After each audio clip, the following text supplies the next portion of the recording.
Como avaliar corretamente os efeitos de segunda ordem pelo P-delta? Porque o que acontece? Quando a gente processa, tem o resultado do gama-Z. O gama-Z diz lá, até 1.1 nós fixos, mais que 1.1 nós móveis. Mas a tua obra ela não se comporta como gama-Z a maioria das vezes. Se tu tem muita transição, se é uma casa que não tem 4 pavimentos, até 4 pavimentos não se encaixa no gama-Z. Se a obra não é toda porticada, se tem muita transição, também não se encaixa corretamente pelo gama-Z. O gama-Z é para estruturas reticuladas, aporticadas e tal.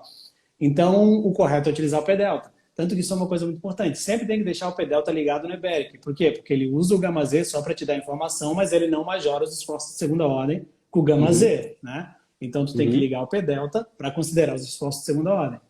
Mas, assim, como é que eu posso saber, só pelo P-delta, se a minha estrutura é de nós fixos, nós móveis, se está deformando demais, tem muito esforço de segunda ordem, só pelo P-delta? O Nito falou, o gama-Z para o EBERIC hoje, ele é só essa referência, né? Ele vai te dar o valor lá, e a gente vê se está acima de 1.1, abaixo de 1.1 ou abaixo de 1, né? Então, se estiver abaixo de 1, tem algum erro realmente no teu modelo, dá para dar uma olhada ali.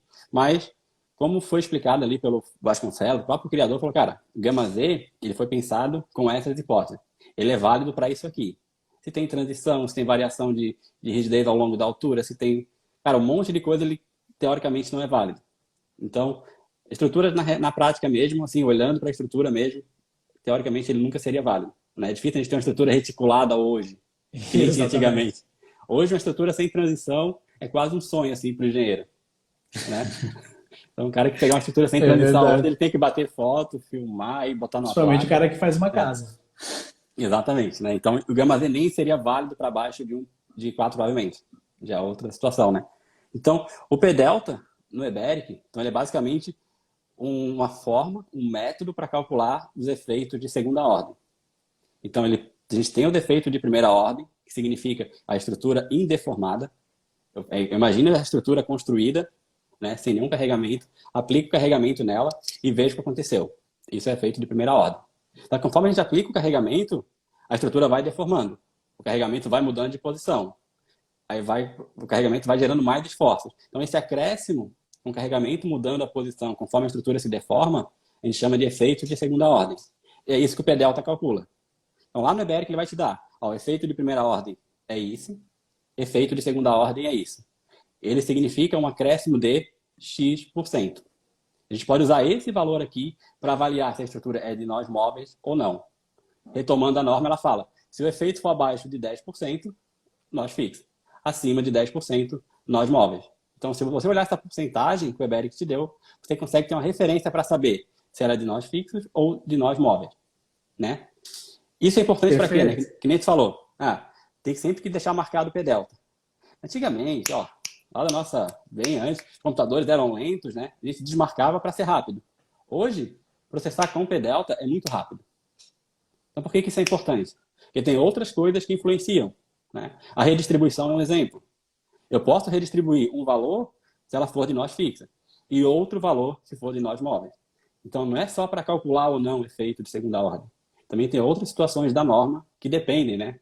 Se é de nós fixa ou nós móveis.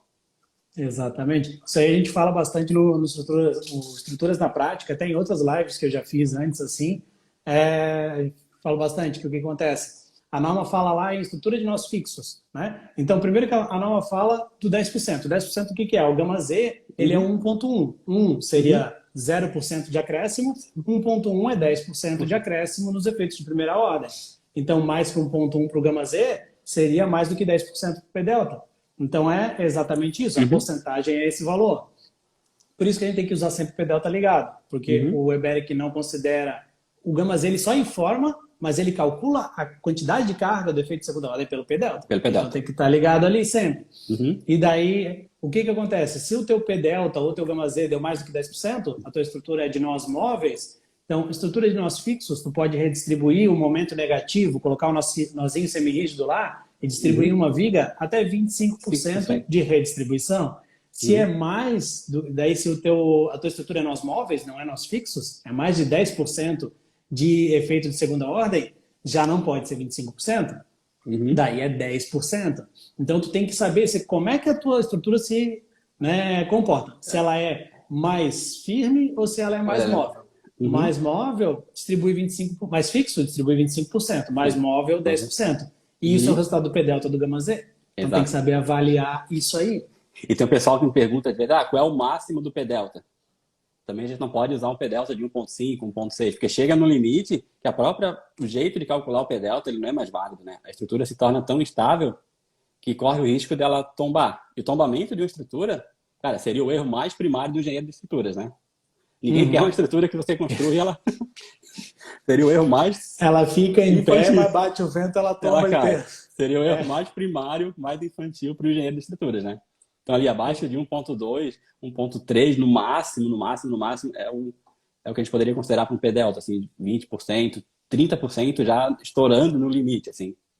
isso é interessante que às vezes vem aluno e me pergunta, o gama Z deu mais do que 1,1 aqui, eu não queria que desse mais do que 1,1, daí a gente vai e fala, tá, mas quanto que deu o P delta ali? Vê quantos por cento, aí ele manda a janelinha. Então, É. assim, o gama Z, em alguns casos, ele vai dar maior do que 1,1, 1,2, até Uhum, 1,3. Mas se tu uhum, estiver analisando o P delta corretamente e o P delta não der isso, uhum. segue pelo P delta, P não tem delta, problema exatamente. nenhum. P delta ele é analítico e o gama Uhum. Z é estimado. O Aham. gama Z é uma estimativa. O P delta é uma forma analítica de tu calcular os efeitos de segunda ordem. Perfeito, perfeito. Então, fez de uma forma mais precisa, né? E a Então, gente falou, né? muito mais Vai ter, importante. vai ter casos que vai dar diferença. Se pegar uma estrutura reticulada, que é onde o Gama Z foi prototipado mesmo, foi a hipótese dele, vai ver que o Gama Z e o P delta dão muito parecido. Uhum. Estrutura reticulada, eles dão quase cravado. Conforme foge desse tipo de estrutura, começa a ver essa divergência, né? Então, quanto mais transição, mais variação de rigidez, mais o Gama Z começa a ficar um resultado muito ruim e o P delta começa a ter um resultado mais interessante para a gente. Exatamente.